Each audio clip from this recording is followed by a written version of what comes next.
جمہوریت کا دعویدار بھارت قاتل نکلا۔ جی ہاں، ایک سکھ رہنما کے قتل میں بھارت ملوث ہے، اور یہ میں نہیں کہہ رہا، یہ کینیڈین حکومت نے کہا ہے، اور کینیڈین حکومت کی طرف سے کہا جا رہا ہے کہ اب تحقیقات مزید آگے بڑھ رہی ہیں۔ وزیر اعظم جسٹن ٹروڈو نے کہا کہ کینیڈین شہری کے قتل میں کسی دوسری حکومت کا ملوث ہونا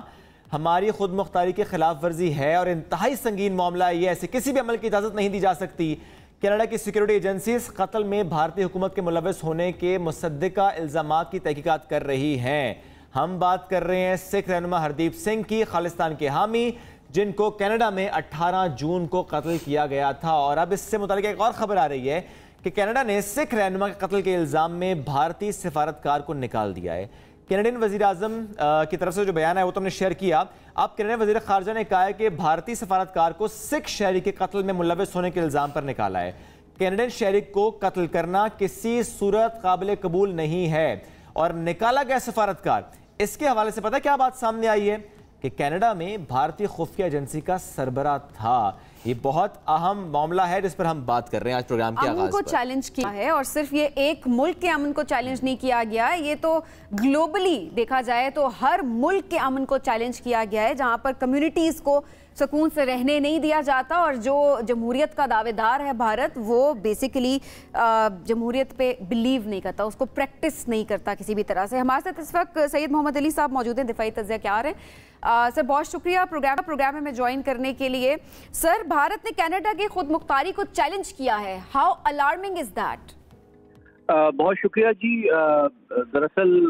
یہ ایک بہت امپورٹنٹ انٹرنیشنل ڈیولپمنٹ ہے، اور یہ جو آج خطاب کیا ہے کینیڈین وزیر اعظم نے اپنے ایوان نمائندگان سے،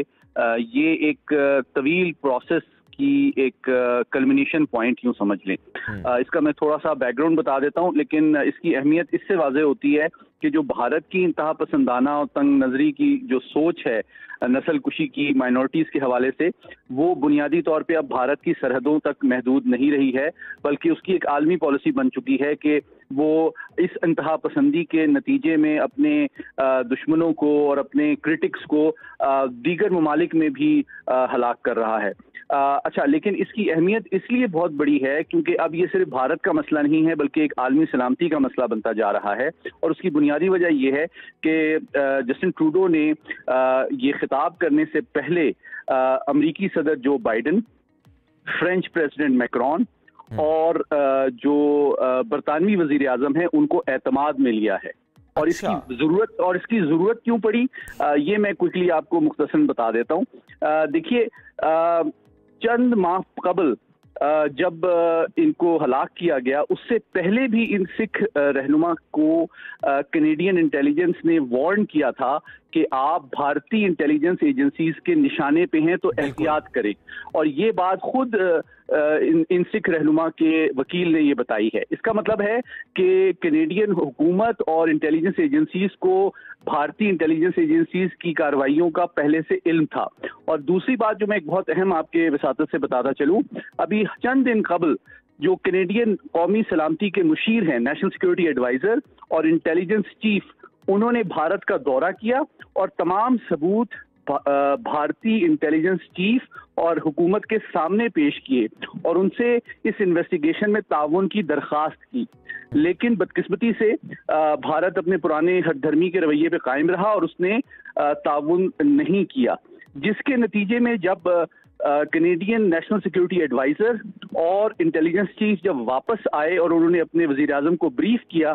تو پھر انہوں نے یہ فیصلہ کیا کہ بھارت تعاون نہیں کر رہا۔ اس کا مطلب ہے، یہ اس بات کا ثبوت ہے کہ یہ ان کی ڈیلیبریٹ سرکاری پالیسی ہے کہ اپنے پولیٹیکل اوپوننٹس اور ہیومن رائٹ ایکٹیوسٹ کو دیگر ممالک میں ہلاک کیا جائے۔ اس کے بعد انہوں نے امریکی صدر Joe Biden, French president Macron اور برطانوی وزیر اعظم کو کانفیڈنس میں لیا، اور پھر انہوں نے ایوان نمائندگان میں یہ بات علی صاحب، یہ بہت اہم پوائنٹ آپ ریز کر رہے ہیں کہ اعتماد میں لیا۔ ہم بات کریں کہ یو ایس کو بھی اعتماد میں لے رہے ہیں، یو کے کو بھی اعتماد میں لے رہے ہیں، فرانس کو بھی اعتماد میں لے رہے ہیں۔ ایسے میں ہم یہ نہیں بھول سکتے کہ انہی ریسنٹ منتھس کی اگر ہم بات کریں تو ایک اور سکھ کو قتل کیا گیا تھا یو کے میں، اور ظاہر ہے وہ بھی مسٹیریس ڈیتھس تھی۔ اب ایسے میں جب اس طرح سے جسٹن ٹروڈو خطاب کرتے ہیں، اس سے پہلے اعتماد میں لیتے ہیں، تو آپ کو نہیں لگتا کہ یہ تو بہت ہی بڑا معاملہ بننے جا رہا ہے جس میں فرانس، یو ایس، یو کے اب وہ پریشر بلڈ کر سکتا ہے بھارت پر؟